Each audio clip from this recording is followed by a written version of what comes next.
हरिदासाची घरी हरिदासाची घरी मज उपजवा जन्मांतरी मनसी काही मागा हेची देगा पांडुरंगा संता लोटांगणी जाता लाज नको मनी मनसी काही मागा हेची देगा पांडुरंगा तुका मने अंगी शक्ती देई नाचे रंगी तुका मने अंगी शक्ती देई नाचे रंगी मनसी काही मागा हेची देगा पांडुरंगा पांडुरंगा करू प्रथम नमन पांडुरंगा करो प्रथम नमः पांडुरंगा करू प्रथम नमन पांडुरंग करो प्रथम नमः दुसरे चरणा संताचिया तुझे चरण संतांचिया तुझे चरण संतांचिया अंता कृपादाने कथेचा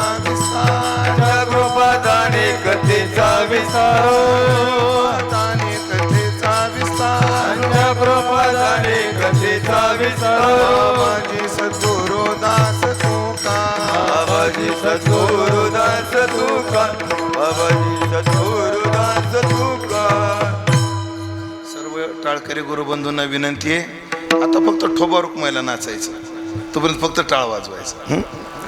नमो सद्गुरु तुकया ज्ञानदीपा नमो सद्गुरु सच्चिदानंद रूपा नमो सद्गुरु भक्त कल्याण मूर्ती नमो सद्गुरु भास्करा पूर्ण कीर्ती शरण शरण जी हनुमंता तुझा आलो रामदूता काय भक्तीच्या त्या वाटा मज दाबाव्या सुभटा संपाद्य ज्ञानंच विधाय भक्तिं विलोकितो येन समाधिराज वैराग्यवंतं सुविचारयुक्तं नमामि जोगं शिरसा गुरुंतं जयांचे केलिया स्मरण होय सकळ विद्यांचे अधिकरण तेच वंदो श्री चरण श्री गुरूंचे ते नमस्कारूनी आता हरिदासाची घरी मज उपजवा जन्मांतरी मनसी काही मागा हेची देगा पांडुरंगा सेवेकरता निवडलेला अभंग संत श्रेष्ठ जगद्गुरु श्री तुकाराम महाराज यांचा 4 चरणाचा अत्यंत गोड सुंदर मागणीपर प्रकरणातील हा अभंग असून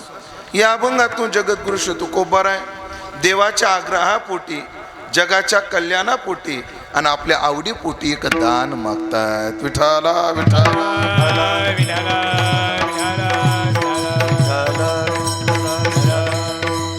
उपस्थित सर्व भाविक सज्जन वैष्णव गुणीजन महाराज मंडळी यांच्या पावन आणि सन्माननीय उपस्थितीमध्ये परमपावन हनुमंतरायाच्या पावन दरबारात संपन्न होत असणारा आपला हा गावाचं नावच लक्षात येईना तामशिदवाडी या गावातील गेल्या 36 वर्षापासून संपन्न होत असणारा भक्ती उत्सव याही वर्षी त्रितपपूर्ती सोहळा या टायटल खाली या शीर्षकाखाली मोठ्या आनंदात मोठ्या उत्साहात 12 दिवसीय भक्ती उत्सवाचं आयोजन होत आहे. आणि या 12 दिवसीय भक्ती उत्सवाचं आयोजन होत असताना या उत्सवातील मार्गदर्शक आम्हाला गुरुतुल्य असणारे ज्येष्ठ गुरुबंधू आदरणीय हरिभक्तीपरायण माधवजी महाराज कोळेकर पूज्य बाबाच्या आज्ञेतून ही सेवा करण्याचं सौभाग्य मला प्राप्त झालेलं आहे. तरी ज्ञानोबाराय तुकोबाराय जशी बुद्धी देतील तसं मी अभंगाचं चिंतन करण्याचा प्रयत्न करणार आहे. गेल्या 36 वर्षापासून अनेक वारकऱ्यांच्या सहवासात त्यामध्ये आदरणीय हरिभक्तीपरायण आमचे विलासभाऊ वारकरी हे मला वाटतं पायापासून तर आतापर्यंत आहे, फाउंडरपासून तर आतापर्यंत ही मंडळी आहेत. म्हणजे माधव महाराजाला सुद्धा या गावात 36 वर्ष झाली. काय म्हणायचे सदानंद गुरुजी, एखादा महाराज एखाद्या गावात जास्त काळ का टिकत नाही त्याची 2 कारणं असतात. एक तर लोकाला महाराज वैतागतो किंवा लोक महाराजाला वैतागतात. हो, पण तुमचं प्रेम तुमचं नातं एवढं गोड जुळलं. यस्मानो द्विजते लोको आणि लोकांनो द्विजते चया, म्हणजे तुम्ही त्यांना कंटाळा नाहीत आणि तुम्हाला ते कंटाळले नाहीत. आणि त्रितपपूर्ती सोहळ्यापर्यंत ही मंडळी तुम्हाला साथ देत आलेली आहेत. आणि ही त्रितपपूर्ती सोहळ्याचं औचित्य साधून अत्यंत गोड सुंदर या भक्ती उत्सवाचं आयोजन आपण केलं. खरं तर महाराष्ट्रामध्ये लाखांनी कीर्तनकार आहेत, पण एवढे जरी कीर्तनकार असले तर सप्ताहामध्ये कीर्तन ठेवावं कोणाचं हा प्रश्न प्रत्येक सप्ताह करणाऱ्यांना. लाखानं कीर्तनकार आहेत, पण प्रश्न काय, कीर्तन ठेवावं कोणाच. आता अडचणी काय त्या नाही सांगत बसत, पण प्रश्न आहे की आता त्रितपपूर्ती आहे, सुवर्ण महोत्सव आहे, रौप्य महोत्सव आहे, कसे कीर्तनकार असावे. मी तर म्हणेन तुमच्या गावात आलोय म्हणून बोलतोय असं नाही.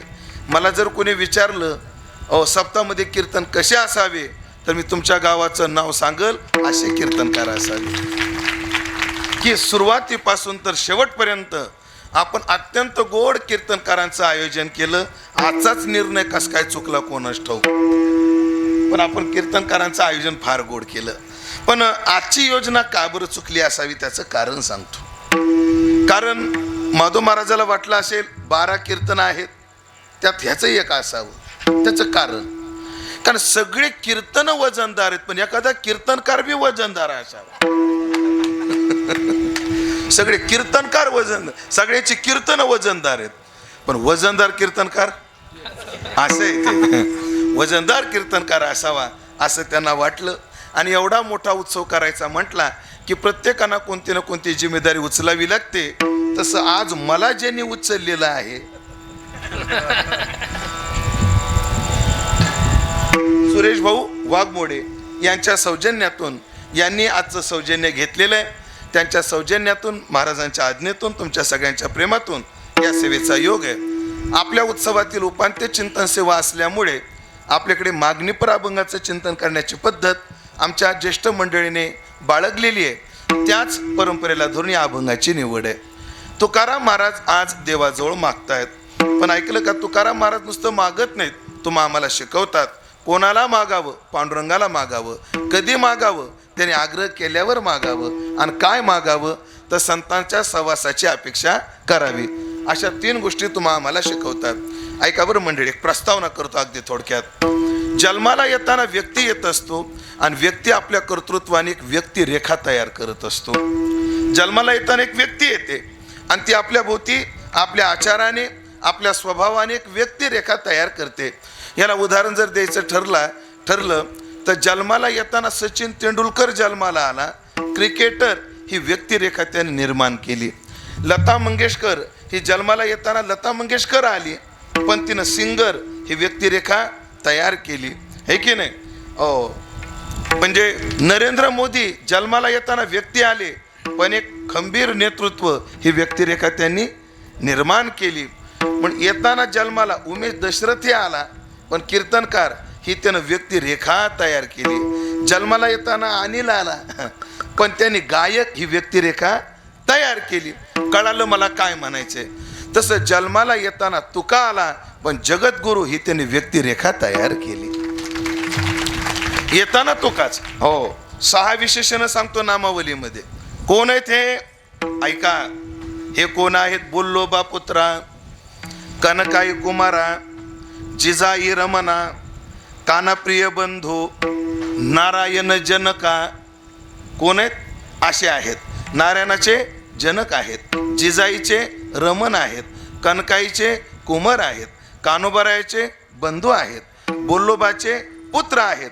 येताना ही व्यक्ती आहे, पण चिन्मय सुखवासी, रतसाम्य सुखासी, रूढयोग तुरंगा, हे जे तू तारक लोकाशी, ही त्यांनी निर्माण केलेली व्यक्तिरेखा आहे.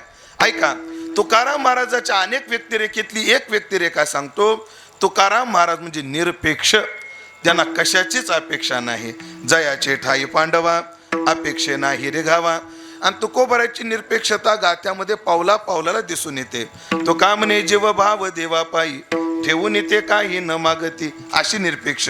बरं, तुकाराम महाराज खानदानी निरपेक्ष, काही प्रसिद्ध होईपर्यंत निरपेक्षतेचा आव आणतात. त्याग केला पूज्यते कारणे, नाथ महाराज म्हणतात, आव आणतात.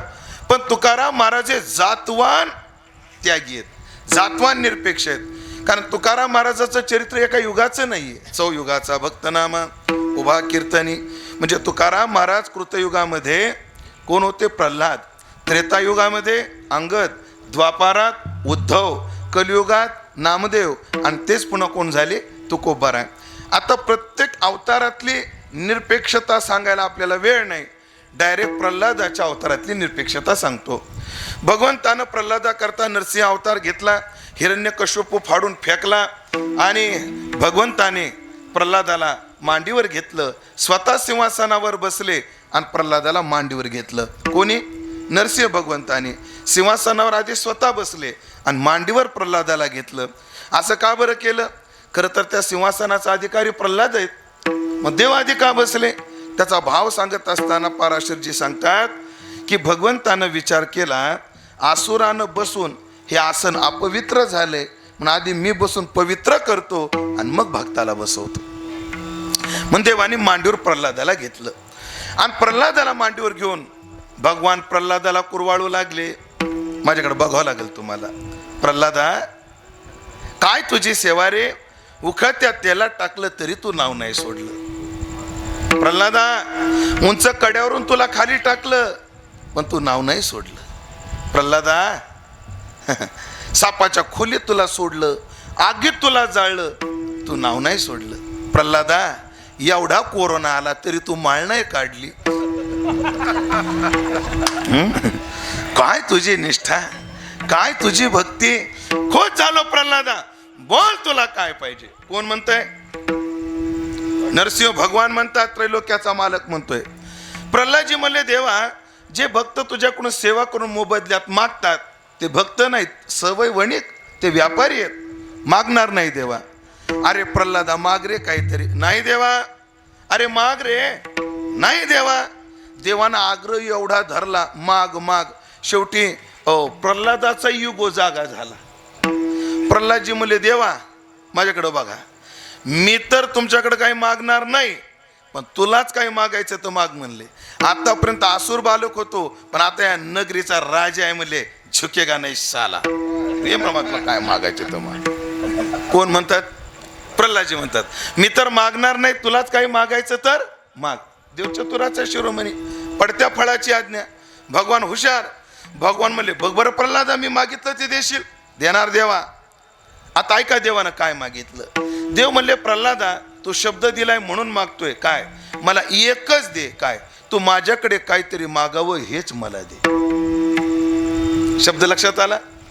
प्रल्हादजीला देव काय म्हणतात? काहीतरी मागा.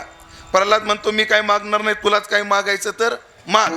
देव म्हणतात, तू माझ्याकडे काहीतरी मागावं हेच मला दे. प्रल्हादजी म्हणले, देवा, तुझ्याकडे मागायची बुद्धी कधीच होऊ नये हेच मला दे.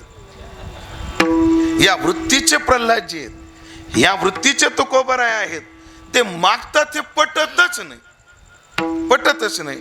मी जर तुम्हाला म्हणलो लता दीदीचे आयटम सॉन्ग आहेत, पटणार नाही तुम्हाला. मी जर म्हणलं सचिन तेंडुलकर या व्यक्तीने भारताचं नाव जगात हॉकी या क्षेत्रात मोठं केलं, तुम्ही ऐकणार नाहीत. तसेच भगवत भक्त संस्कारी वारकरी तुकाराम महाराज मागतात, हे त्यांना पटत नाही. पण एक गोष्ट सांगतो मंडळी, कधी कधी स्वभावात नसतं, कधी कधी गरज नसते, पण कधी कधी कोणाच्या आग्रहानं तसं वागावं लागतं. गरजही नाही मागायची आणि स्वभावही नाही मागण्याचा, पण कधी कधी कोणाच्या आग्रहानं. एकच उदाहरण देतो, लवकर पुढे जातो. काय? लता दीदीकडे गाणं गायला आलं. लता मंगेशकरांकडे गाणं होतं, मैं का करू राम मुझे बुड्ढा मिल गया. हे गाणं जेव्हा लता दीदीकडे आलं, संगीतकारांनी जेव्हा गाणं ऐकवलं, तेव्हा लता दीदीने पूर्ण नकार दिला. हे असले गाणे गाते काय म्हणले? काही गायला मी काय कीर्तनकार आहे का? पवाडियन काही बी गाणे गायला मी काय कीर्तनकार आहे? हट म्हणले, असलं गात नसते म्हणले मी. लता दीदी काही केलं ते गाणं गायनात. त्याने न गायल्यामुळे पिक्चर रिलीज होईना, प्रोड्युसरचं भांडवल अडकलं, सगळ्या संगीतकार, डायरेक्टर, कॅमेरामन सगळ्यांचं मानधन अडकलं, पिक्चर लोक रिलीज होईना. शेवटी त्या डायरेक्टर आणि प्रोड्युसरनं R.D. बर्मन यांना आग्रह धरला की लता दीदीला सांगा, आणि मग त्यांच्या आग्रहापोटी लता दीदी गायल्या. स्वभावात नाही, गरजेचं नाही, पण कोणाच्या तरी आग्रहापोटी तसं वागावं लागतं. आज तुकाराम महाराजाला मागायची गरज नाही, कारण जे ज्ञान गंगे नाहले, पूर्णता जेवणे धाले, शांतीसी आले पल्लव नवे. ज्यांचं जीवन परिपूर्ण आहे ते कशाला मागतील? मला गोळ दे. त्यांचं जीवन परिपूर्ण आहे. आता काय करावं बाय? तो डबा दे रे, थोडं सर काय ते भरून राहू देते. आता डबा दे फक्त आणि गुळाचा सरकून टाक आता बाजूला फेक बाळा. धन्यवाद हा. आभारी मंडळ. विचार आहे का? मागायची गरज नाही, पण आज आग्रह आहे कोणाचा, मनसे काही मागा आग्रह आहे. मग नियम असा आहे, माणसाला गरज नसते आणि जेव्हा आग्रह होतो तेव्हा माणूस काय करतो, आवडीचं घेतो. याला उदाहरण देतो माधव महाराज, अगदी सोपं. एक फुल फराळ करून आला, आज एकादश असल्यामुळे जेवण नाही घालीत त्याला, पोटभर जेवण आला, मित्राकडे गेला आणि मित्र फराळीला बसलेला होता. ते चल बस फराळाला, नाही म्हणला, आता एवढा जेवलोय आणि ती पंक्तीला जेवलोय, घरी जेवलो असतो तर कमी जेवलो असतो म्हणले. पंक्तीला असल्यामुळे जरा पंक्तीला माणसं ढिले नाही पडत. आमच्या वारीत एकानं माझ्यासमोर साबुदाणा खाल्ला महाराज, एवढा खाल्ला त्याला ठसका लागला तर नाकातून साबुदाणा आला आणि ते बी कोटिंग होऊन आला. आता काय सांगायचं तुम्हाला, आत्ताच पंक्तीला पोटभर जेवून आलोय म्हणला, कसलीच भूक नाही. अरे असं नाही, खा थोडस. अरे नाही रे बाबा, कसलीच इच्छा नाही. नाही नाही तुला खावंच लागेल काय ना काय. म्हणजे फराळीला काय, तेव्हा भगरीची दशमी आहे, बटाट्याची भाजी आहे, शेंगदाण्याची चटणी आहे, पेरू आहे, पुन्हा काकडी आहे ना, हे आहे म्हणलं. आता ऍड करतो थोडंसं, साबुदाणा वडा आहे, थोडंसं ऍड करतो, तुम्ही टेन्शन घेऊ नका, उगाच सांगायला लागलो. साबुदाणा वडा आहे तर मला मग एक कर. आता तुझा आग्रह आहे म्हणून, मला तर गरज नाही, तुझा आग्रह आहे म्हणून फक्त एक वडा दे, तेवढा वडा खातो. जेव्हा गरज नसते आणि कोणाचा आग्रह होतो तेव्हा माणूस आवडीच्या वस्तूचा स्वीकार करतो. तसं तुकाराम महाराजाला गरज नाही, पण देवाचा आग्रह असल्यामुळे आवडीचं दान मागतात. आणि तुकाराम महाराजाला काय आवडतं, तुकाराम महाराजाला संत जेवढे आवडतात तेवढं काही आवडत नाही.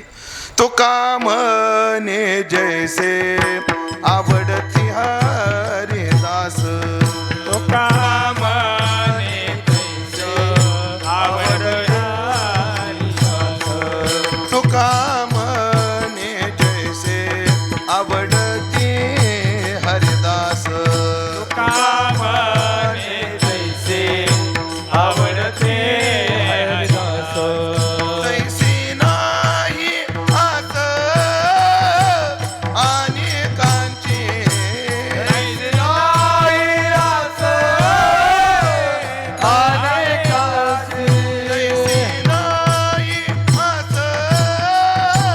अनेकांची, तैसी नाही आस अनेकांची, जैसे नाही आस अनेकांची. ये रामान विधी पालना पुरते, ये रामान विधी पालना पुरते, तेरा मानवी पालना पुरते, तेरा रामान विधी पालना पुरते.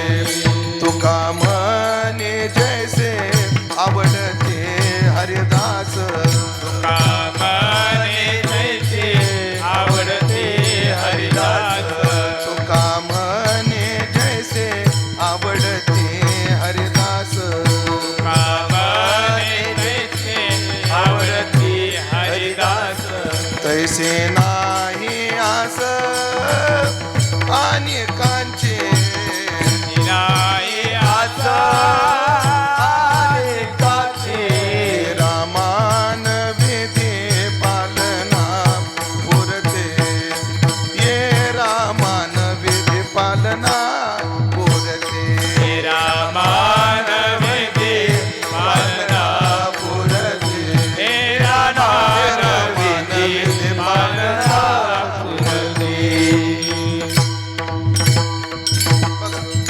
तुका म्हणे जैसे आवडती हरिदास. तुकाराम महाराजाला संत जेवढे आवडतात, हरिदास जेवढे आवडतात तेवढं कोणी आवडत नाही. कोणी म्हणजे साधू संताला कोणीच नाही. तुकाराम महाराज म्हणतात, काही माणसं मला बिलकुल आवडत नाहीत, काही माणसं कामापुरती आवडतात आणि काही मात्र सदैव आवडतात. प्रमाण देतो तिन्हीलाही. साधकाचंच असंच असलं पाहिजे. काही माणसं बिलकुल आवडली नाही पाहिजे, मूर्ख कोण्या स्थितीत आवडला नाही पाहिजे. अहो तुका म्हणे क्षण नको तयाचे दर्शन, बिलकुल नाही. हे सोयरे धायरे हे कामापुरते आवडले पाहिजे. या रामान विधी पालनापुरते, हे ह्यांच्यातलं गुंतायचं नाही, कारण ह्यांचं काहीच खरं नाही. उदाहरण सांगतो, तुम्ही माझ्या जरा ओळखीचे असल्यामुळे तुम्हाला विचारतो, तुमचं वय काय आता? 52. लग्न झाले? बर. किती दिवस झाले? 22 वर्ष. म्हणजे आला रोपे मोचो 3 वर्षानं. भाऊ तुमचं नाव काय? विजय भाऊ. विजय भाऊ ऐका, तुमचं वय 52 आहे. 22 वर्षापूर्वी तुमचं लग्न झालंय. तुम्हाला तो दिवस आठवतोय का? कोणता? आठवत. तुमच्या लग्नाला किती माणसं होती अंदाजे? 2,500. वा. आता ऐका बरं विजय महाराज, म्हणजे तुम्हाला संसारात गुतवाय 2,500 लोक आले होते. लावण्या मोह संसारी गोवित गोवित. हो. किती लोक आले होते? 2,500. खरं सांगा आता विजय भाऊ, त्याच्यानंतर संसारात कटकटी झाल्या, त्याच्यातलं सोडवाय कोण कोण येत? कोणी येत नाही. हो, कोणी येत नाही. माता पिता बंधू बहिणी कोणी न पवती. मग साधा विचार करा, बायकोच्या तडाक्यातून सोडवायला हे कामी येत नाहीत, तर मायेच्या तडाक्यातून सोडवायला कामी येतील का? महाराज ज्ञानोबा म्हणतात माय बाप बंधू सोयरे आणि या ते भेटावया मन न धरे. मला भेटावच नाही वाटत म्हणले यांना. हा, कामापुरतं भेटावं लागत. हे पाहुणे रावणे लय अवघड. येते तुझ्या भजना आड दावी ते प्रपंचाचे कोड आणि कनिष्ठी रुची ठेवून गोड देखत नाड कळत असे. माझे गुरुवर्य बंडा तात्या कराडकर. 99 साली तात्याजवळ आलो मी. किती साली दादा महाराज? 1999 साली. आता 2026 आहे. 27 वर्ष झाली मी बंडा तात्याच्या सहवासामध्ये राहतो. मग गुरुवर्य घुले बाबा, गुरुवर्य वैद्य बाबा, गुरुवर्य निकम बाबा, या गुरुवर्य मारुती बाबा, गुरुवर्य तात्या, गुरुवर्य बोधे बाबा, या महात्म्याकडे पाहून मी ब्रह्मचारी राहण्याचं ठरवलं आणि त्यांच्याकडे पाहून ब्रह्मचारी आश्रमाचं पालन करण्याचा जेवढा घडेल तेवढा प्रयत्न करतोय आणि त्या कसोटीला उतरण्याचा प्रयत्न मी करत असतो. चालले ना बरं माधव महाराज? चालले ना बरं. पण पाहुण्या रावण्याला देखवत नाही. हे कीर्तनात सांगण्याजोगं नाही, पण सांगतो तुम्ही असल्यामुळं. मी कुठं मन मोकळं करू? मी कुठं मन मोकळं करू तुमच्याशिवाय? ह्या पाहुण्या रावण्याला देखवत नाही. आता काय सांगावं तुम्हाला, 2 महिन्यापूर्वी मला सोयरीक आणली एका पाहुण्याने. काय सांगावं? किती महिन्यापूर्वी? 2 महिन्यापूर्वी. त्यांना म्हणलं पाहुणे तुम्हाला काय कळतं का, माझं वय 43 आहे, तिचं बी 39 आहे म्हणे. येताना जोड लावूनच येते ते. आम्ही नाव तुम्हाला काय कळतं का, माझं वजन 108 आहे, ती बी दोयरी 8ची आहे, 98 आहे म्हणले तिच्या बी. म्हणलं तो डोक्यावर पडला तुला माझीच गाठ पडली का रे? अरे मी महाराज आहे, ती बी महाराज नाही. होट मला इथून लय बेकार आहे पाहुणे रावणे. नये बोलो फार बैसो जनामधी सावधान बुद्धी इंद्रिय दमी नाही निघो आपल्या घरा मग बाहेर लागू नये वारा आणि बहु बोलणे ते सारा आणि संघ दुसरा वर्जावा. पण तुकाराम महाराजाला हरिदास अत्यंत अत्यंत अत्यंत आवडतात. यांचा सहवास फार आवडतो.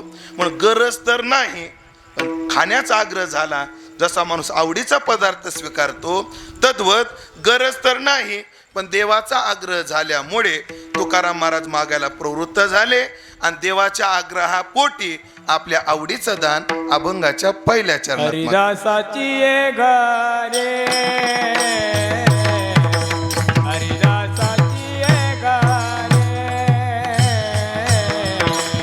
हरिदासाची ये घरे, हरिदासाची ये घरे.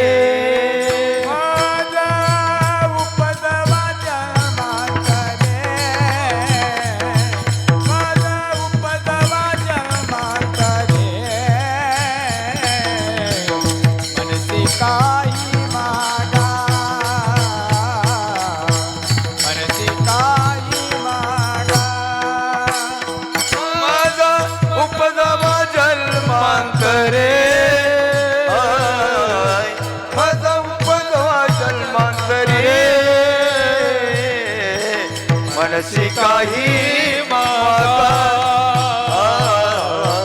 मनसी काही मागा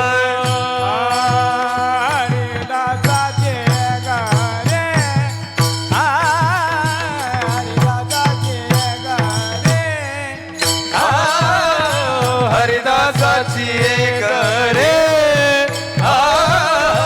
हरिदासाची एक रे माझा उपदवा जन्मात माझा उपदवा जन्मात माझा उपदवा जन्मात मनसी काही मागा मनसी काही मागा माझा उपजवा जन्मांतरी माझा उपजवा जन्मांतरी माझा उपजवा जन्मांतरी मनसी काही मागा मनसी काही मागा तेव्हा तुझं मागू आयशी ना आम्ही चुंबळी न होत ऐशी तुला मागावं आणि तू द्यावं असे आम्ही नाहीत पण तुझा आग्रहच आहे मनशी तू मनशी काहीतरी मागा मग ऐका मी मागतो तेच दे अन्य नाही कसं असतं भिकारी वेगळा आणि याचक वेगळा भिकाऱ्याला काय मागायचं याचा अधिकार नसतो याचकाला असतो भिकारी तुमच्या दारात आल्यावर काय म्हणतो माय इकडं बघ माय काय शिळ पाका असलं तर वाढ कोण म्हणतं भिकारी आणि जर भिकारी तुमच्या दारात आला आणि म्हणू लागला माय 2 बटाटे वडे तळून दे माय 2-4 इडल्या दे माय एखादी भाकर टाकून दे माय तुम्ही काय म्हणता तर लय सोकलास भाई बुडा भिकाऱ्याला मागण्याचा अधिकार नाही याचकाला मात्र मागण्याचा अधिकार आहे हो हेची दान दे गा देवा आणि आज तर तुकोबर आहे भिकारी नाहीत आज याचकही नाहीत उलट देवाचे आमंत्रित आहेत असल्यावर पक्का हक्क आहे आम्हाला काय पाहिजे म्हणून महाराज म्हणतात हेची देगा काय देगा हरिदासाचे घरी मज उपजवा मला हरिदासाच्या घरी जन्म द्या का बरं जन्म द्या जन्म काय एवढा सोपा आहे का 9 मास कष्टलासी 10व्याने प्रसूत झाली बरं त्या 9 मासामध्ये मूत्राले पचहुकडे नाकी तोंडी कुर्मीकिडे गर्भवासाचे दुःख गाडे कोणापुढे सांगावे महाराज म्हणतात काय सांगू गर्भीची यातना मज भोगिता नारायणा हो मांस मळ मूत्र जाना आणि तुझं क्षण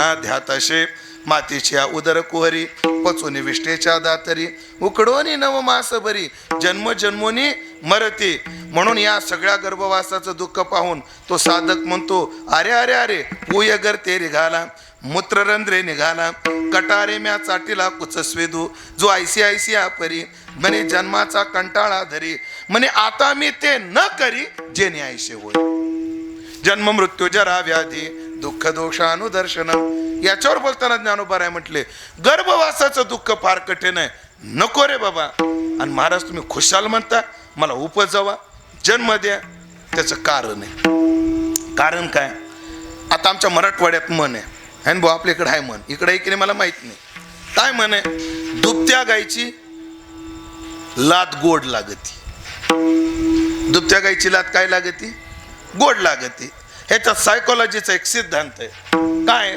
मोठ्या लाभापोटी माणूस बारखत दुःख सहन करायची तयारी ठेवतो मोठा जर लाभ जर मोठा होत असेल तर बारकं दुःख सहन करतो अर्थात मोठ्या सुखातून बारकं दुःख काय होत असतं वजा होत असतं याला उदाहरण बाप बाहेरून आला आणि आल्याबरोबर पोराला म्हटलं बाळ्या काय काय पप्पा तुझं लग्न जमलं हा कोणाचं अरे तुझं माझं कधी हे काय जमून चालू आहे म्हणला बाबा पण मला मुलगी दाखवली नाही काय नाही आमच्या बापानं आम्हाला का दाखवली होती काय आणि जुना काळात मर्यादाच अशी होती महाराज नवरदेव नवरी एकमेकाला भेटत नव्हते आंतरपाठ काढल्यावर पोराला कळायचं आपल्या नशिबाला कसा हँडशेट आहे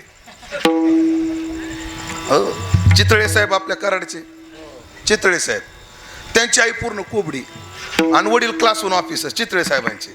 तात्या सांगत असतात, तात्याने चितळे साहेबाला विचारलं, साहेब हे आई साहेबाचं कुबड कधी निघालं? चितळे साहेब म्हणले, तात्या येतानाच हँडशेट असा होता,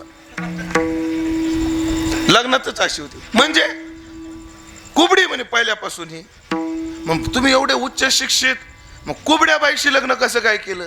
तुम्ही तात्या आंतरपाठ काढल्यावर कळालं बायको कुबडी.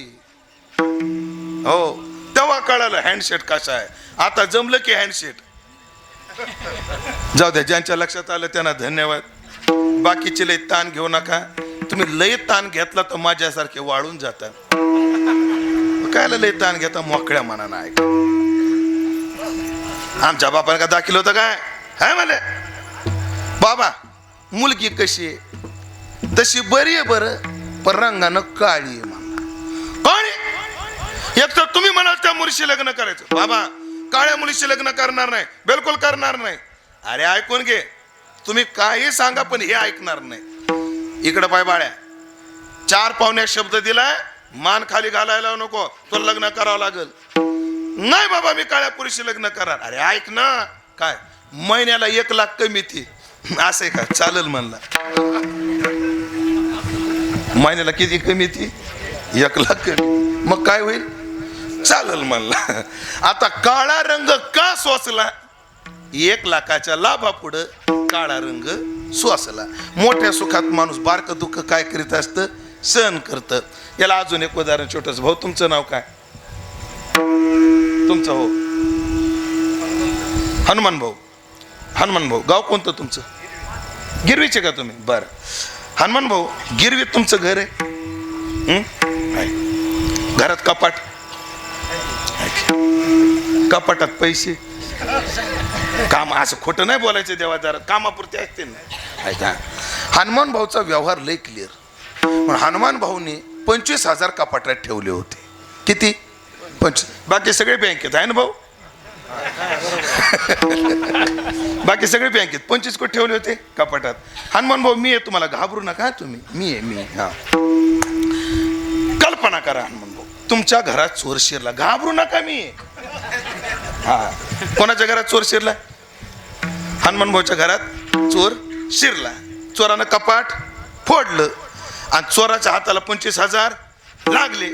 चोरानं एवढे कणाकणा मोजले. नोटा मोजायच्या बाबतीत चोर एवढे हुशार असतात, रोड गाठायच्या आत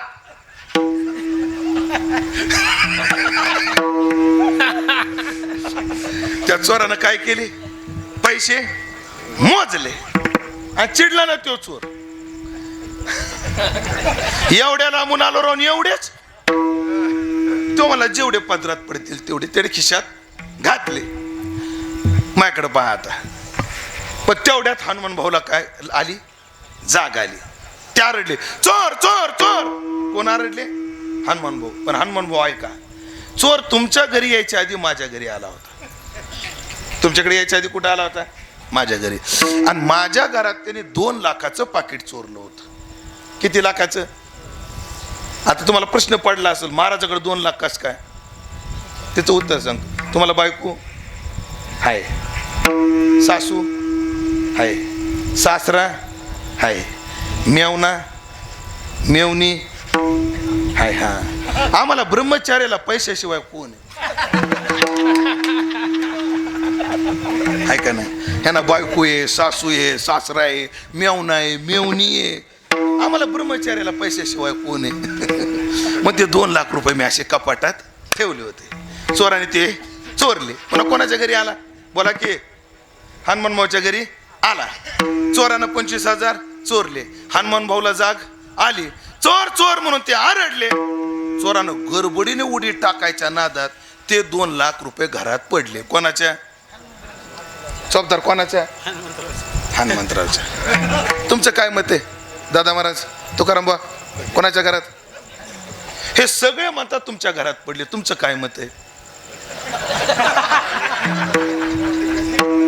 बघा एवढं, म्हणजे तुम्ही एवढ्या कीर्तन पाणी फिरता माया.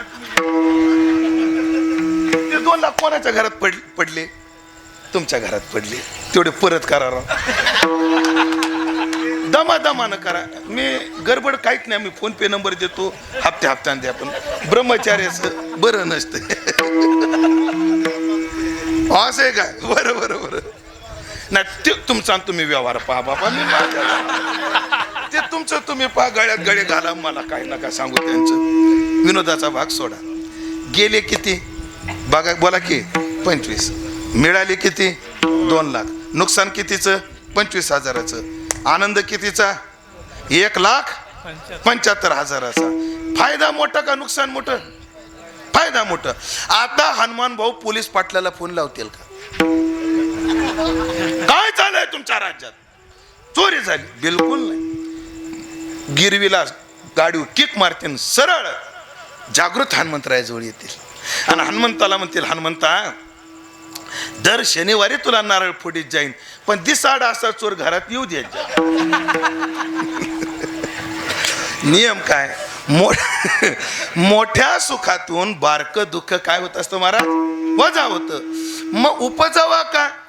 गर्भवासाच्या दुःखाच्या मानानं संत संगतीचं सुख काय आगळं वेगळं आहे. संत संगतीचे काय सांगू सुख.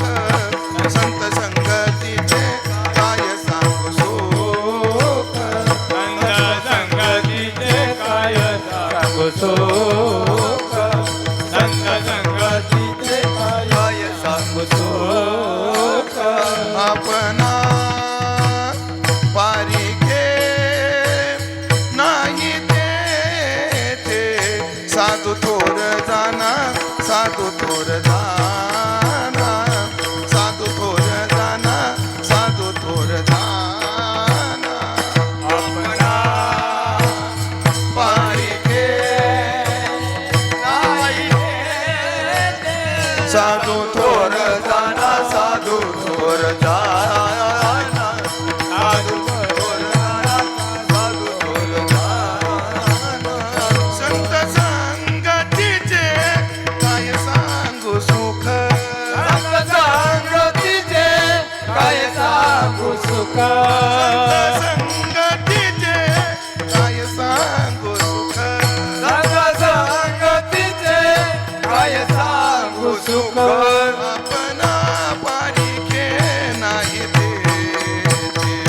आपणा पारिखे नाही ते. आपणा पारिखे नाही ते. आपणा पारिखे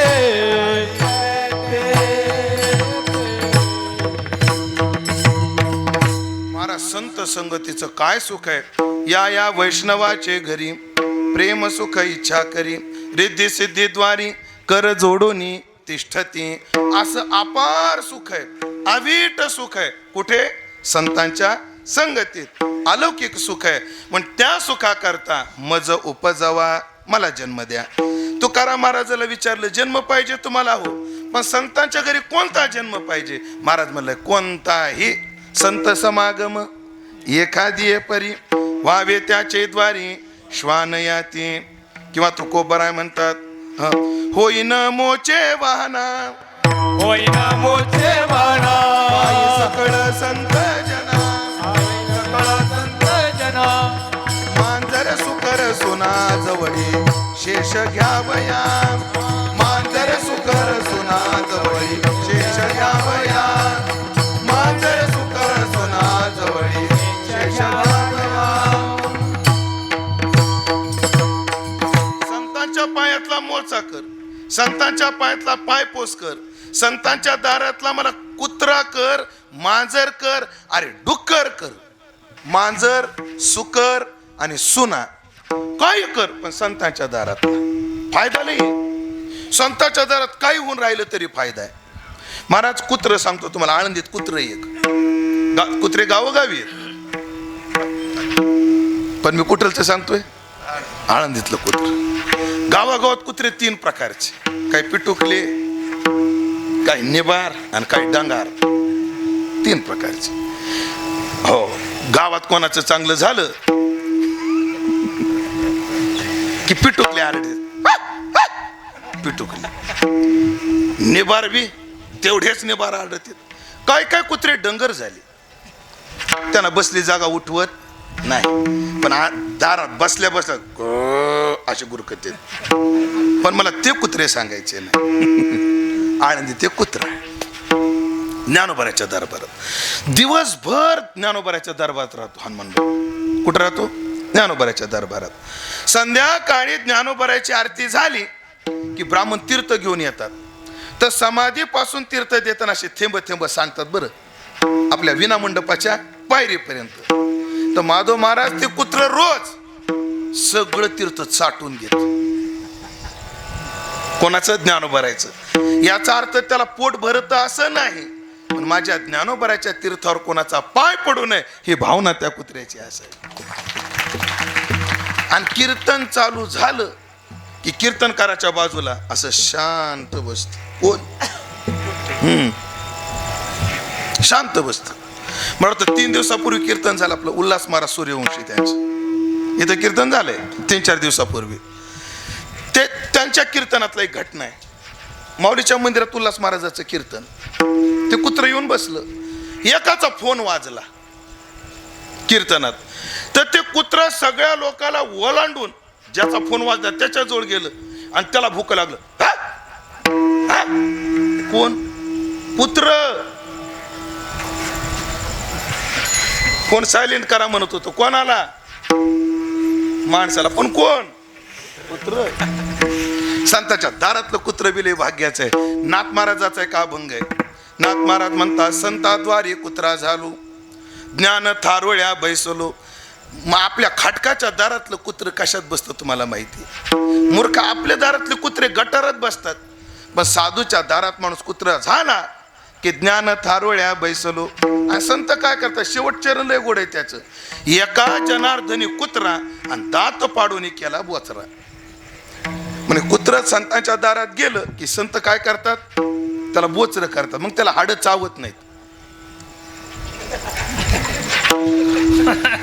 कोणाला? एका जनार्दनी कुत्रा आणि दात पाडून केला बोचरा. संतांच्या दारात कुत्र झालं की संत दात पाडतात, मग त्याला हाडं चावत नाही. मग ते काय करतं? माळ घालतं. कोण म्हणलं? म्हणला का? जाऊ दे मग, काय असेल ते असेल. व्हावे त्याचे द्वारी श्वान, कोण्याही प्रकारचा जन्म दे, पण संतांच्या दारात दे. हरिदासाचे घरी मज उपजवा. ठीक आहे, शब्द लय गोड आहे. उपजवा इथपर्यंत ठीक होतं ना. जन्मांतरी पुन्हा पुन्हा हे कशा करता? पुन्हा पुन्हा कशा करता? त्याच्याकरता ज्ञानेश्वरीतली एक ओवी तुम्हाला सांगावी लागेल मला. मुळात ही मागणी आवडीची. ही मागणी काय आहे? आवडीची. आणि नियम असा आहे, माणसाला जे आवडतं त्याचा कंटाळा कधी येत नाही. आवडी जेथ पडे तयाची अवसरी पुढे पुढे, रेगो लागे हे घडे प्रेम आईशे. जे आवडतं ना महाराज त्याचा कंटाळा येत नाही, असा मानसशास्त्राचा नियम आहे. याला उदाहरण सांगतो. उदाहरण भैया महाराज तुमचं नाव काय? ओम. ओम महाराज तुमच्याशी बोलू थोडस, अगदी थोडस. म्हणजे नुसतं ओम म्हणलं तर चालेल का तुम्हाला? चालेल ना? ओम, मी तुझा मामा म्हणा, चालते का? मन मामा, मोठ्याने म्हण ना. फक्त मामा म्हण, पोरगी मागू नको. कारण मामाचाच मेळ नाही. मामाच भाना भाना हिंडतो. मामाचा काही मेळ नाही. ओम, मामा म्हण ना बाबा. लावीन मेळ पण मामा म्हण. मामा. हा, तुला खायला काय आवडतं? गुलाबजाम, पेढे, लाडू. पेढे आवडतात. हो. मी मुद्दाम आपल्या वारकऱ्याला विचारतो महाराज. कराडजवळ गाव आहे, गावाचं नाव नाही सांगत. असंच एका पोराला विचारलं तुला खायला काय आवडतं? ते म्हणे महाराज कीर्तनात सांगण्याजोगं नाही. तेव्हापासून आपलं मी खाजून अवधान आणत नाही. आधीच आपला वारकरी बघायचा आणि त्याला विचारायचं, ओम खायला काय आवडतं तुला? पेढे. ओमला काय आवडतात? पेढे. मी आलो म्हणलं ओम. मामा ओम. मी तुला तुला खाऊ आणला. मला मामा एक फोन करायचा रे, खिचडी ना आमटी एवढी दाबून आणली म्हणला मी, पोटात कसलीच जागा नाही. काय राजा म्हणलं, पुण्याहून आणला राव मी खाऊ तुला. अरे मामा पण फोन करायला काय होत होतं तुला, पोटात जागा ठेवली असती थोडीशी. अरे तुझ्या आवडीचं आहे. म्हणलं पेढे आणले काय, म्हणलं मग चितळेचे ते बी चितळेचे पेढे आणले. म्हणला मामा आता एक पेढा खातो आणि बाकीचे उद्या खातो. मग मी पेढ्याचा पुडा कोणाजवळ दिला, भाचा आहे हो माझा. कोणाजवळ दिला, अहो माझा भाचा आहे तो. कोणाजवळ दिला, अमा भाचा आहे तो. कोणाजवळ दिला, असं 3 गोळ्या खावा लागले महाराज तुम्हाला. भाच्याजवळ दिला. आणि मा भाचा कोण, हा असं आता सोयीवर आलं. नावाला एक खाणार होता पेढा, तर नावाला एक बी ठेवीत नाही, आहे का ना. का, पदार्थ आवडीचा आहे. आवडीच्या वस्तूचा माणसाला कंटाळा येत नाही. म्हणून तुकाराम महाराजाला संत आवडत असल्यामुळे त्यांना कंटाळा येत नाही. उपजवा जन्मांतरी, पुन्हा पुन्हा जन्म द्या. एक भाव, दुसरा भाव लय गोडे, दुसरा भाव लय गोडे. संत सहवासात आनंदच एवढा आहे, तो आनंद भोगायला हा जन्म पुरतच नाही. एक जन्म पुरत नाही म्हणून वारंवार. याला उदाहरण लय गोडे. शेतकरी आहेत का माझ्या समोर कोणी आता, शेतकरी सगळे जवळजवळ शेतकरी आहेत. सध्या आपल्या देशासमोर 3 संकट आहेत. किती संकट आहेत, 3. लक्ष देऊन ऐका, 3 संकट आहेत या देशासमोर. पहिलं संकट आहे माणसांना काम नाहीत. पहिलं संकट काय आहे, माणसांना काम नाहीत. दुसरं संकट आहे कामाला माणसं नाहीत. पहिलं संकट काय, माणसाला काम नाहीत. महाराज दुसरं संकट काय आहे, कामाला माणसं नाहीत. आणि तिसरं संकट असे, जी माणसं भेटतात ती कामाची नाही. आपल्या शेतात खुरपायला येणाऱ्या बाया, काय निंदायला, काय भांगलायला, सातारी खुरपण म्हणू काय का भांगलाय म्हणू, खुरपायला येणाऱ्या बाया 2 प्रकारच्या. रोजानं येणारी आणि दुसरं गुत्त का उक्त, काय शब्द, उक्त घेऊन येणारी. बरं दोघीत फरक लय, दोघीत लय फरक. जी रोजानं येते तिचं 10 वाजता उरकत नाही, गुत्त घेतल्यावर 6लाच उरकत, आहे का नाही. दुसरा फरक, जी रोजानं येते तिला घडी घडी तहान लागते, आणा पाणी.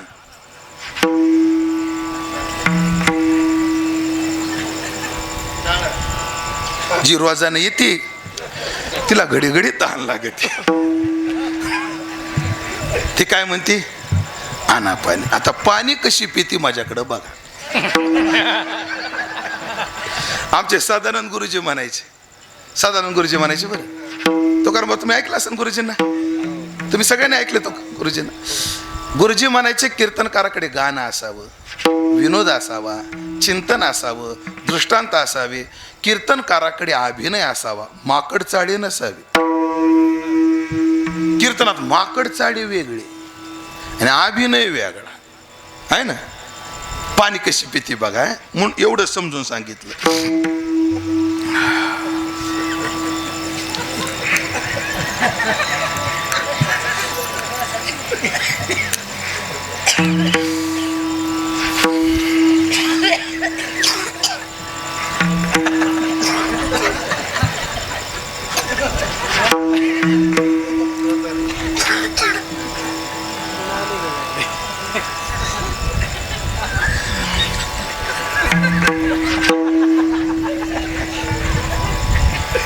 पाणी पेते का खाते तिलाच माहित.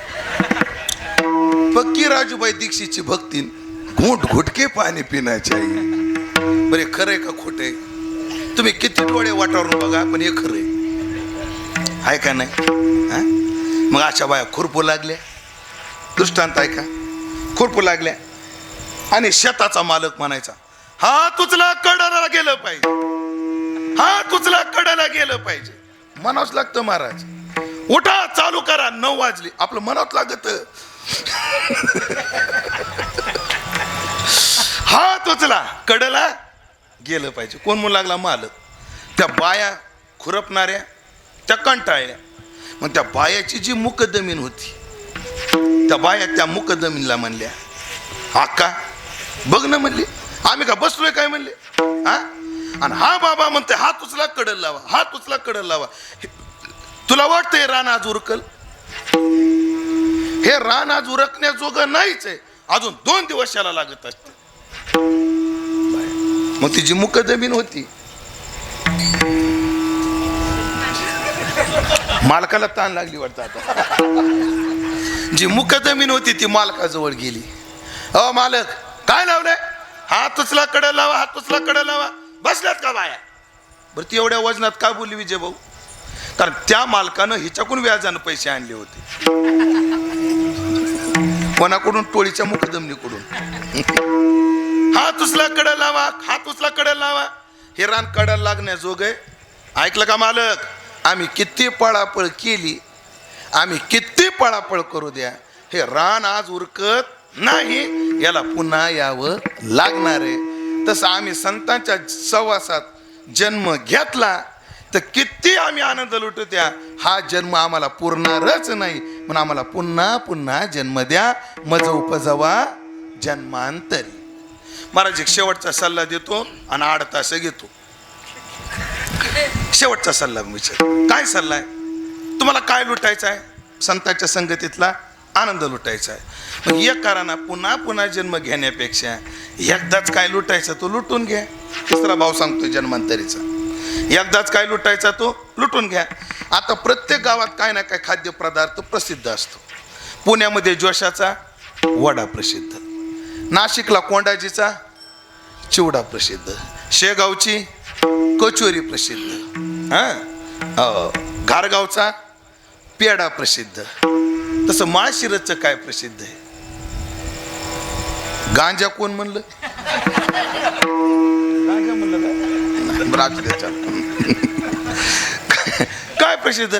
प्रत्येक भागात काही ना काही प्रसिद्ध असतं. पण काय करावं माणसानं? काय करावं माणसानं? एकदा पुण्याला गेल्यावर काय वडे खायचे ते खाऊन घ्यावं. पुन्हा पुन्हा खायला कायला जाऊ, पुन्हा खायला कायला जाऊ. एकदाच गेले की काय खायचे ते खाऊन घ्यायचे. पुन्हा पुन्हा जाण्याची गरज का? पण ऐका मंडळी, लक्ष देऊन ऐका, लक्ष देऊन ऐका. काय तसं तुकाराम महाराज, तुम्हाला काय संत संगतीचा आनंद लुटायचा आहे तो लुटून घ्या ना. पुन्हा पुन्हा जन्माला येण्याची गरज काय? उदाहरण तिथंच येत. आता उत्तर, बाबा आम्ही किती खाल्लं, तुका म्हणे पोट धालेची न धाय. ब्रह्मरस करू भोजन पंगती, संताचे संगती सर्व काळ, तुका म्हणे पोट धालेची न धाय. तिथं तृप्तीच होत नाही, म्हणून मज उपजवा जन्मांतरी. पण कोणाच्या घरी? हरिदासाचे घरी. कारण तेथे राम नाम होईल श्रवण. तेथे राम नाम होईल श्रवण. तेथे राम नाम होईल श्रवण. तेथे राम नाम होईल श्रवण. घडेल भोजन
राम नामाचं श्रवण होईल, उचिष्टाचं भोजन घडेल आणि माझ्या जीवनाचं कल्याण होईल, आनंदी आनंद राहील. म्हणून हरिदासाची घरी मज उपजवा जन्मांतरी, इच्छा तर तिळ मात्र नाही देवा, पण मनसे काही मागा.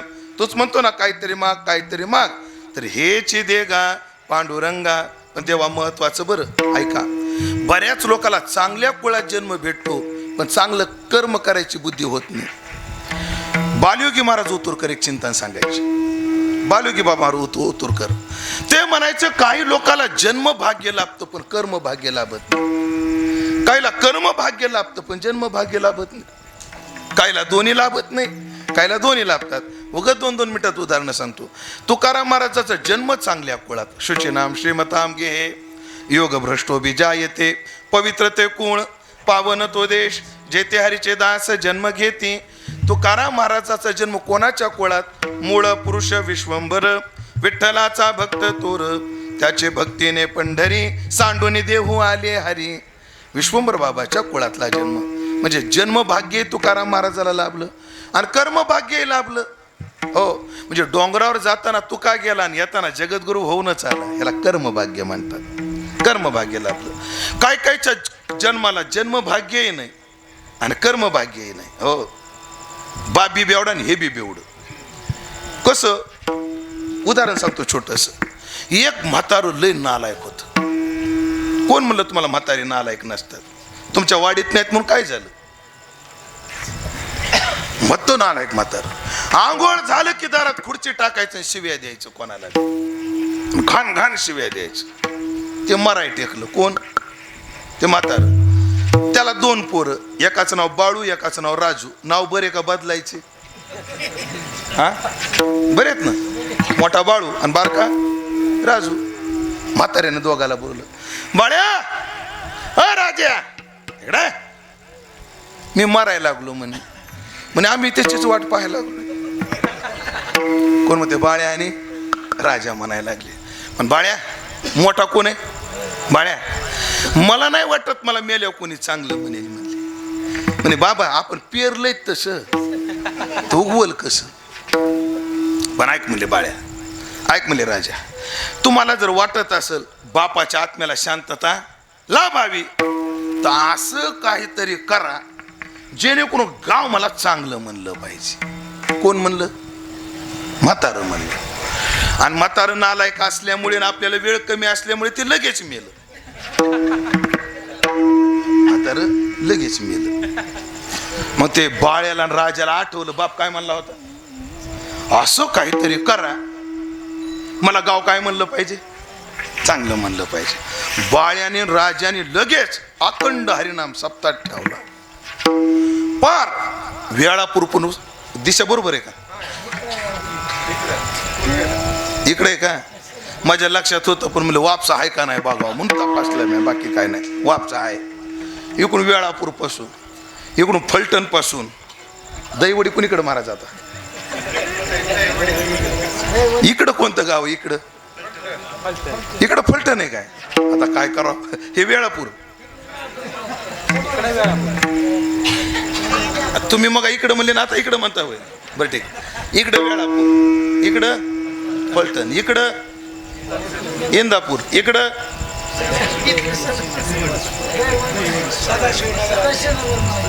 सदाशिवनगरला जवळ झालं. लांबचं गाव सांगा ना. मसवड. हा चला. इकडून मसवड पासून लोक यायचे, इकडून इंदापूर पासून यायचे, इकडून वेळापूर पासून यायचे, इकडून फलटण पासून लोक यायचे. तेवढ्या लोकाला 5 पकवानाच्या पंक्ती. कोणी? बाळ्याने. आणि कोणी? बारक्या राजाने. पण कशासाठी? चांगलं म्हणावं म्हणून लोक यायचे. पूर्ण सप्ताह झाला, कोट्यावधीनं पैसा खर्च केला. आणि मोठा बाळू बारक्या राजूला म्हणला, राजू जरा वाडीत एक चक्कर मारून ये बरं, लोक काय म्हणते ते ऐक. निकाल काय? निकाल काय? बाळ्या आला, राजा आला सगळं बघून. राजा म्हणला, दादा काय येथे अवघे वाया गेले दिसते सायाच. म्हणे का रे? म्हणे आपण कशासाठी सप्ताह केलाय? म्हाताऱ्याला चांगलं म्हणावं म्हणून. पण सगळं गाव म्हणतंय पोरं चांगले निघाले, म्हातारं नालायकच होतं. पोरं काय निघाली सप्ताह केला राव ह्याने, पण म्हातारं काय होतं नालायक. म्हणले आता काय करायचं रे, हाय म्हणले माझ्याकडे युक्ती, चल म्हणले. कुठं? नात्यापुत्याला. दोघं नात्यापुत्याला गेले आणि वेळूच्या खंटाच्या काठ्या आणल्या 2. त्याच्या येळू का बांबू म्हणता काय म्हणतात, येताच्या काठ्या, आणि त्या बी खंटाच्या घेऊन आले. सकाळी उठले की दारात बसायची, रस्त्यानं जे दिसल त्याला रॅमटायची. सगळ्या गावाला येडा आणला. मला जा रे राजा आता फिरून ये. ते फिरून आलं, ते म्हणलं दादा तो का म्हणे श्रम केला अवघा आला फळाशी. फळ आलं म्हणजे काय, सगळं गाव म्हणायला लागलंय काय नालायक पोर आहे. त्याच्या मनानं बाप चांगला होता, नुसते शिव्या देत होता. बाप काय होता चांगला होता, काय देत होता शिव्या द्यायचा, पोरं मारतेत. आता आपल्या बापाच्या आत्म्याला शांतता लाभली म्हणले. म्हणजे जन्म भाग्य बी नाही आणि कर्म भाग्य नाही. प्रल्हादाच्या जीवनामध्ये जन्म भाग्य नाही पण कर्म भाग्य आहे. कोणाच्या जीवनात? प्रल्हादाच्या जीवनात. बंडातात्याच्या जीवनात असंच आहे. माझ्या जीवनात तसंच आहे. माझा आजा 24 तास डाउनलोड असायचा. हार्ड डिस्क कायम लोड, एक केबी शिल्लक नाही, फुल. कोण? माझा आजा. आमच्या घरात आम्ही 8 माणसं होतो, 8 जण 2 कोंबडी कापित होता. एका कोंबड्याचे 4 तुकडे, कोणीच कोणाच्या वाट्यात हात घालायचा. त्यात एक वाटा महाबी असायचा. देवा शब्द. पण असं म्हणू नका महाराजाचा आजा खात पेत होता. उलट म्हणा खाणाऱ्या पिणाऱ्याचा नातू कीर्तनकार झाला. जरा चांगलं बी बोललं पाहिजे माझ्यासाठी. तात्या जेव्हा पहिल्यांदा आमच्या घरी आले आणि घरचं वातावरण पाहिलं तेव्हा तात्याने माझ्याकरता ओवी वापरली होती. अगा दैत्याची कुळी तो प्रल्हाद उमिनी हाळी. महाराज एकदा माझ्या बापाने मला एवढं मारलं, मला 3 दिवस चालता येत नव्हतं. आणि गुन्हा काय होता? गुन्हा काय होता? गावात हरिपाठाला गेलो म्हणून. माधवशास्त्री सोट होते बघा पहिले, त्यांचं कीर्तन आमच्या गावात. मी गेलो कीर्तनाला, तर इलेक्ट्रिक शेगडीचं करंट एका उलथाण्यात काढलं आणि त्याच्या कोंबडा धरायला लावला माझ्या बापाने, डोळ्यात रक्त येईपर्यंत. मग तुम्ही म्हणे आळंदीला कसे आले तुम्ही? पळून आलो. 450 किलोमीटर लांब आहे गाव माझं आळंदीपासून. आमच्या घरी होता दुधाचा धंदा. जुन्या काळात दूध बकेटीत घ्यायचं आणि ते माप घ्यायचे, दूध घ्या दूध असं म्हणत गावामध्ये विकायचं. ते काम माझ्याकडे होतं. नेमकी 10वी झालेली होती. मग ती बादली मी घ्यायची. माझी आई माझ्याकडे रोज 5 लिटर दूध देत होती. किती? आई 5 लिटर देत होती. म्हैस 3 लिटर देत होती.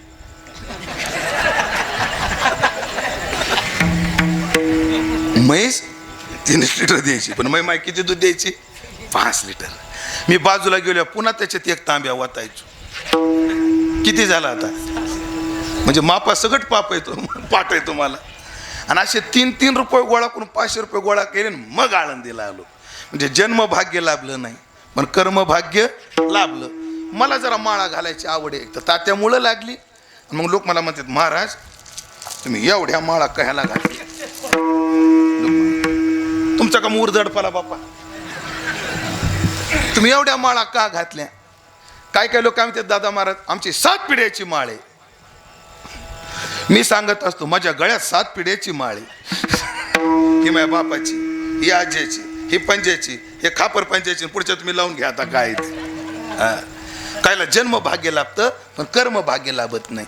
कायला कर्म भाग्य लाभतं पण जन्म भाग्य लाभत नाही. पण मला चांगल्या कुळात जन्म द्या म्हणजे जन्म भाग्याची मागणी.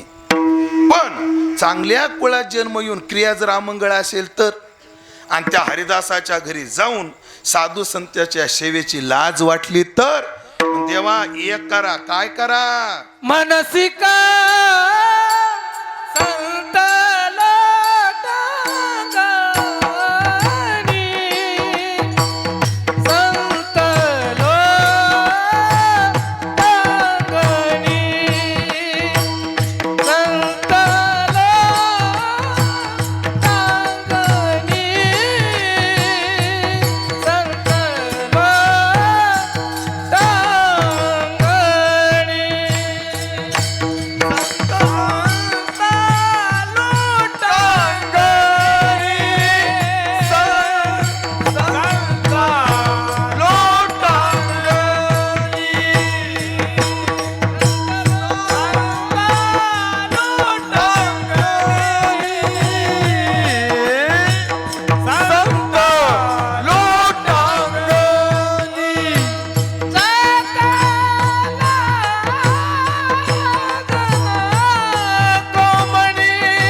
चांगल्या क्रिया करण्याची बुद्धी द्या. संतांना लोटांगणी जाण्याकरता लाज वाटू देऊ नका. कारण माणसाला परमार्थात हितापासून दूर नेणारा एकच विकार आहे आणि ती म्हणजे लाज आहे. नाटक प्रमाण देतो. नाही ऐकिले गायले गीत, पुढं काय धरली लाज आणि परिणाम काय झाला सांडिले हित. माणसाला लाज वाटली की हित दुरावत असत. म्हणून कोणाला भजनाची लाज, कोणाला माळ घालायची लाज. एकाला विचारलं माळ का घालत नाही, तुझं खातपीत बी नाही. नाही नाही सगळे लोक बुवा बुवा म्हणतात. मग तुला बाई म्हणलं पाहिजे का? बाई म्हणलं पाहिजे तुला? हा, लाज माणसाच्या काय येते हिताच्या आडवी येते. म्हणून एकाला संता लोटांगणी जाता लाज नको म्हणे. संतांच्या बाबतीत समर्पित व्हायला लाज वाटली नाही पाहिजे. आणि एक सांगू का, संत सहवासापेक्षा समर्पण फार महत्वाचं आहे. म्हणून रामकृष्ण परमहंसाजवळ नरेंद्र आला आणि रामकृष्ण परमहंसाजवळ हृदय आला. दोन शिष्य आहेत, एक हृदय आणि एक नरेंद्र. नरेंद्र आला आणि रामकृष्ण परमहंसाला समर्पित झाला तर स्वामी विवेकानंद झाला. आणि हृदय त्यांचा भाचा होता रामकृष्ण परमहंसाचा. त्याचं लक्ष रामकृष्ण परमहंसाच्या ज्ञानाकडे नव्हतं, त्यांच्या पुढे येणाऱ्या धनाकडे होतं. ते तसाच राहिला. समर्पण महत्वाचं. तुमच्या गावाजवळ एखादी नदी आहे का? नदी लई लांब असेल इथून, आहे ना मोठी? निरा किती लांब आहे? 10-12 मध्ये ऐकलंय का? लांब नाही. मग नदीला पाणी आहे का? निरेला पावसाळ्यात असतं का? जीव द्यायजोग आपलं म्हणजे भरपूर असतं का? असतं. ऐका बरं, लक्ष देऊन ऐका. 2च मिनिटं द्या मला. संपलं माझं कीर्तनच संपलं. शेवटचा दृष्टांत आहे हा. कोणती नदी उगमाला फार बारकी असते महाराज. मग ती मोठी मोठी कशी होती? आणि वडे नाले तिच्यात येऊन काय होतात? मिसळतात. आणि ती पुढं पुढं काय होत जाते? मोठे होते, मोठे मोठे होते. आहे का नाही? तस ती नदी आहे, गंगा आहे. तिच्यात गटार येऊ द्या, काय येऊ द्या, ती गंगा काय करते? आपणासारखी करीती तात्काळ.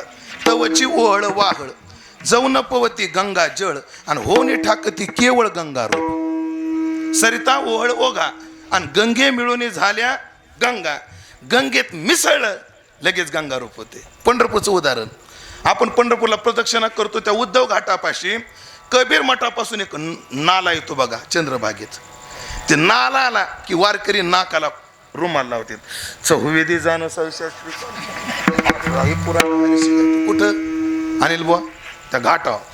आणि आपण पुंडलिकरायाजवळ जाऊस तर तो वडा आपल्याला ओरटे करून तिथं जातो.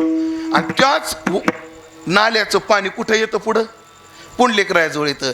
तिथं आले की आमचे वारकरी केशवाय नमः, गोविंदाय नमः, माधवाय नमः. का बरं? इथं ते गटार होतं आणि इथं ते काय झालं? गंगा झालं. सरिता ओहळ ओघा आणि गंगे मिळून झाल्या गंगा. पण कोणतं गटार गंगा रूप झालं? जे गंगेत मिसळलं ते. ज्यानं गंगेला समर्पित झालं ते. मोहदधिका गांग रिघाले जैसे अहम वाचा चित्त अंग देवोनिया शरण रिग मोहदधिका गांग रिघाले जैसे. गटार गंगा रूप होतं पण कोणतं? मिसळतं ते. एकानं काय केलं? माझ्याकडे बघा. गटार बाटलीत भरलं विजय भाऊ. कशात? बाटलीत. आणि गच्च त्याचं बुचन लावलं आणि निरण गंगेत दिलं सोडून. कुठं? गंगेत दिलं सोडून. 4 वर्ष गंगेत ठेवलं. आणि 4 वर्षानंतर गटाराचं काय झालं म्हणून पाहायला गेला. बाटली काढली तर गटार गटारच राहिलं. गंगेत राहूनही गटार गटार कसं काय राहिलं? काय झालं नाही? मिसळलं नाही. मिसळलं नाही. हा, बुचन लावून गेलं. तसं संतांच्या गंगेमध्ये आधी आपातता बोलतो. वारकरी संप्रदायाच्या गंगेत अशा अनेक गटार येतात. आणि आमच्या राऊत बाबाचा शब्द वापरू का? राऊत बाबाचा, रमवा महाराज राऊत बाबा काय म्हणतात? बरेच लोक वारकरी संप्रदायाच्या गंगेत येतात पण भडवे बुचणं लावून येतात, मिसळतच नाही. हे पंढरपूरला जाऊन बंडाता त्या कराडकरांचं कीर्तन ऐकत नाहीत. चंद्रशेखर महाराज देगलूरकरांना ऐकत नाहीत. मारुती बाबा कुरेकरांना ऐकत नाहीत. हे पंढरपूरला जाऊ नये. मंगला बनसोडे, मालती, हा इनामदार, हा अभ्यास काय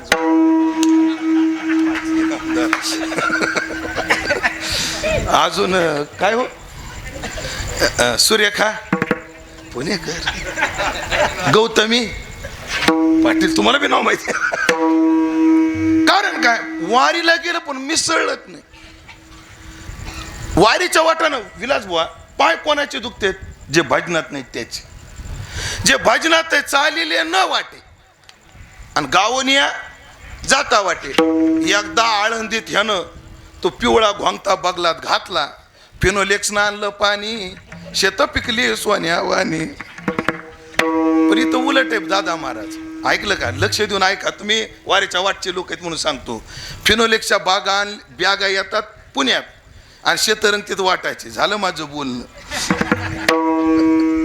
सोन्यावानी ती बगलात एकदा पिशवी घातली बस याचं भजनाकडे ध्यानच नाही घेतले केळं घातले पिशवीत घेतली गुडदाणी घातली पिशवीत घेतले शेंगदाणे घातली पिशवीत घेतली बाटली घातली पिशवीत बरं खालच्या केळाचं शिकरण होत तरी घेतच राहते आपलं घेतच राहतो आणि कोंबीतच राहतो आणि आपण जर त्याला म्हणलं ना अ बाबा ते केळं बघा ना शिकरण व्हायलंय ते म्हणते महाराज तुम्हाला कळत नाही म्हणजे नासाव पण आपला असा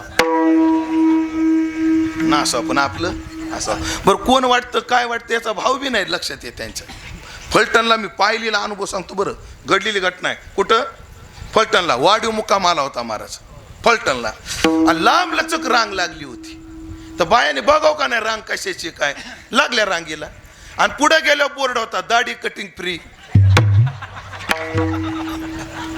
मी पाहिलेलं सांगतोय तुम्हाला फलटण मधली घटना आहे फलटण मधली परमार्थात आले पण समर्पित झाले नाही बघा विदुराला दुर्योधनाला विदुर रोज भेटायचे पण लोटांगणे जाण्याची बुद्धी झाली नाही फायदा झाला नाही मग संतांच्या कुळात जन्म घेऊन संतांच्या सहवासात येऊन संता लोटांगणे जाता लाज नको म्हणे मला लाज वाटली नाही पाहिजे त्यांची सेवा करायची बुद्धी झाली पाहिजे मनसे काही मागा हेची देगा पांडुरंगा आणि सगळ्यात महत्वाचं देवा तो का म्हणे अंगी अरे तो का म्हणे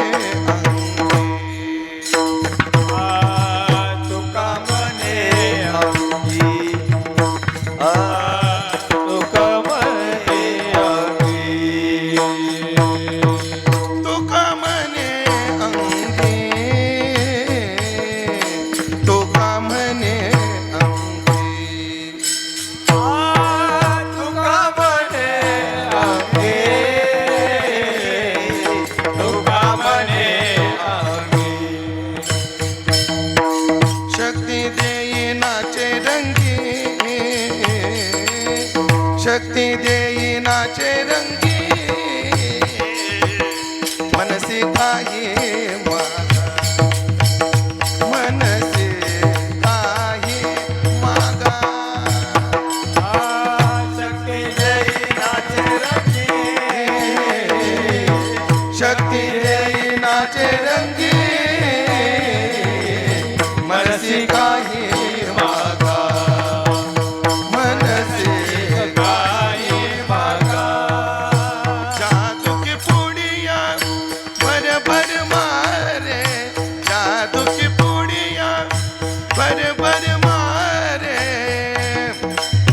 करे बैद बेचारा है बाजू बंद खुल खुल जा बाजू बंद खुल खुल जा खुल खुल जा खुल खुल जा हेची देगा पांडुरंगा बोला हेची देगा पांडुरंगा हेची देगा पांडुरंगा बोला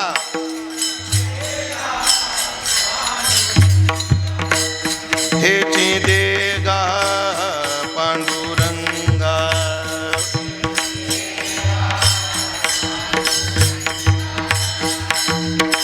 हेची देगा पांडुरंगा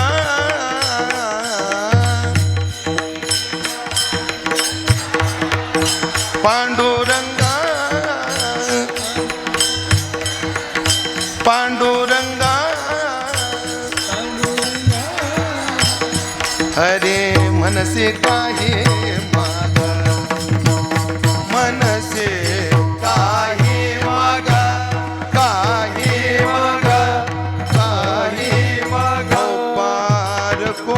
विमान येतं का काय, असं मला अधूनमधून वाटत.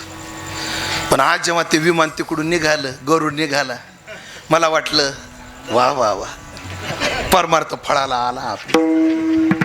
मला न्यायला गरुड, पण तो आला आणि वापस गेला. मग मी न्याळून पाहिलं, तो गरुड डुप्लिकेट आहे. तुकाराम महाराज न्यायला आलता ना, माधव महाराज, तो ओरिजिनल होता. त्यांना न्यायला गरुड ओरिजिनल का आला होता? परमार्थ ओरिजिनल होता. पुढं मला काहीच बोलायचं ना. मला एकानं विचारलं, महाराज तुम्ही म्हणता तुकाराम महाराज सदैव वैकुंठाला गेले, लय वादाचा विषय सध्या, तो फार वादाचा विषय. मग आजकाल एखादा महाराज का जात नाही? जर तुकाराम महाराज वैकुंठाला गेले बसून, तर आजकाल एखादा महाराज का जात नाही? त्याला उत्तर दिलं महाराज मी. त्याला म्हणलं, बाबा लागवडीचा उतारा खोडव्याला येत नसतो. लागवडीचा उतार खोडव्याला नाही, खोडव्याचा उतार निडव्याला नाही. मग निडव्याचा उतार कसा येईल? नाही यायचं. म्हणून ते विमान आलं आणि गेलं. हो, ऐकलं का? तुकाराम महाराजाला त्या विमानानं का नेलं? एक आहे, आजही न्यायला विमान येईल, पण विमान येण्याकरता इमानानं भजन करावं लागत. इमानानं परमार्थ केला की न्यायला विमान आलं म्हणून समजा आज येईल. फक्त अडचण एवढी आहे, इमानानं भजन केलं पाहिजे. आणि ऐकलं का? असं इमानानं भजन करण्याकरता माझ्या अंगात शक्ती दे. तो का म्हणे, अंगी शक्ती देई नाचे रंगी. हो, संतांच्या पुढं संतांच्या पादुका घेईन मोचे खांदी, हाती टाळ दिंडी नाचे न पुढे, तुकोबाराय म्हणतात. म्हणून या संतांच्या समोर नाचण्याकरता, सेवा करण्याकरता शक्ती दे. माणसाला शक्ती कोणती कोणती पाहिजे? आधी मागितली लाज नको म्हणी, ही मानसिक शक्ती आहे. आणि शेवटच्या अभंगातली ही शारीरिक शक्ती आहे, कीर्तनाची सामुग्री. आणि देह अवसानावरी नको जाऊ देऊ भंगा, गात्रे माझी पांडुरंगा. गेल्या 36 वर्षापासून आपण हा भक्ती उत्सव करतो आहोत. आणि हे 36वे वर्ष 12 दिवसाच्या उत्सवानं आपण संपन्न केलं, अति उत्साहामध्ये केलं. आज तर त्या उत्साहाचा कडेलोट झाला. ज्ञानोबाराच्या सोहळ्यामध्ये जे घोडे पळतात, ते घोडे आज आपल्या गावामध्ये आले. ते अश्व आले म्हणजे साक्षात ज्ञानोबाराय आले. ही भावना आम्हा सगळ्या वारकऱ्यांची. आमचे वारकरी त्या अश्वाकडे अश्व म्हणून पाहत नाहीत, ज्ञानोबाराय म्हणून पाहतात. आणि इथं येऊन सुद्धा मोठ्या उत्साहात त्या अश्वांचं स्वागत झालं, दिंडी समारंभ झाला. आणि तुम्ही दिवसभर किती थकले हे तुमचे तोंडच मला सांगतात. एवढे दिंडीत नाचून वगैरे तुम्ही काय केलेले आहात, थकलेले आहात, तरी सुद्धा एवढ्या संख्येने चिंतनात आलात. म्हणून तुमच्या उत्साहाला कोणाची नजर लागू नये. या उत्सवाचं 36वे वर्ष आम्ही संपन्न करतो आहोत. या उत्सवाचा सुवर्ण महोत्सव साजरा करण्याचं सौभाग्य आम्हाला प्राप्त व्हावं अशी हनुमंतरायाच्या चरणी प्रार्थना करू. हो, आणि झालेली सेवा अभंगावर जे काही बोलू शकलो ते माझ्या वारकरी शिक्षण संस्थेतले गुरुवर्य, माझे गुरुवर्य, ज्यांचं उद्या काल्याचं कीर्तन आहे, गुरुवर्य भंडातात्या कराडकर, माझ्या गुरुच्या चरणी समर्पित करतो, हनुमंतरायाच्या चरणी समर्पित करतो. सेवेला पूर्णविराम देतो. ज्ञानेश्वर मावले. सर्व गुरुबंधू, टाळकरी मंडळी, महाराष्ट्रातील ख्यात कीर्त गायनाचार्य, मृदंगाचार्य, सगळ्यांचा नाम उल्लेख करण्यामध्ये मी असमर्थ आहे. कारण माझ्या बुद्धीत एक दोष आहे. काय? तो माझ्या वडिलापासून आलाय. महाराज, माझ्या वडिलाला तुम्ही आत्ता जाऊन विचारा तुमच्या नातवाचं नाव काय, तर वडिलाला सांगता येत नाही. माझ्या वडिलाला तुम्ही आत्ता जाऊन विचारा तुमची मुलगी कोणाकडे दिली, त्यांना सांगता येत नाही. त्यांच्या लक्षात नावच राहत नाही. आणि तीच परंपरा माझ्या वडिलांची, मिराशी गाय देवा, ती परंपरा मी चालवतोय. आणि ऐकलं का महाराज, ऐकलं का? ती परंपरा चालवतोय आणि माझ्या नाव लक्षात राहत नाही. मी फार मोठी किंमत मोजली. तेवढ्यासाठी मी लग्न केलं नाही. हे नाव ध्यानात राहत नाही म्हणून. उद्या जर म्हणलं कोणी नाव घ्या तर कोणाचं घ्या, ध्यानातच राहत नाही. या अडचण आहे माझी. म्हणून तुम्ही सगळे मला सन्माननीय आहात. तुमचं मी नाव घेऊ शकत नाही. तुम्ही कीर्तन झाल्यावर मला भेटा, तुमचं नाव मी उखाण्यात घेईन, पण आता घेऊ शकत नाही. पण सगळ्यांविषयी सद्भाव, दोन्ही मृदंगाचार्य, गायनाचार्य, सर्व टाळकरी यांच्याविषयी सद्भाव व्यक्त करून तुकाराम तुकाराम तुकाराम तुकाराम तुकाराम तुकाराम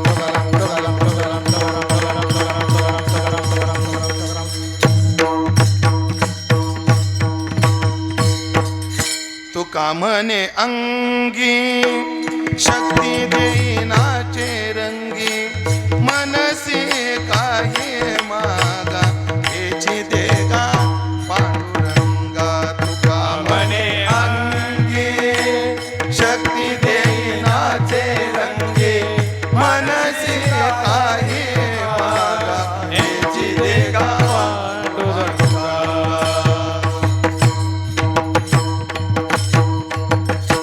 तुमचे 5 मिनिटं जास्त घेतल्याबद्दल क्षमा मागतो मला माफ करा केलं का म्हणजे माझं चुकलंच म्हणायचं काय माणसं आहेत राव विठ्ठल जय जय विठ्ठल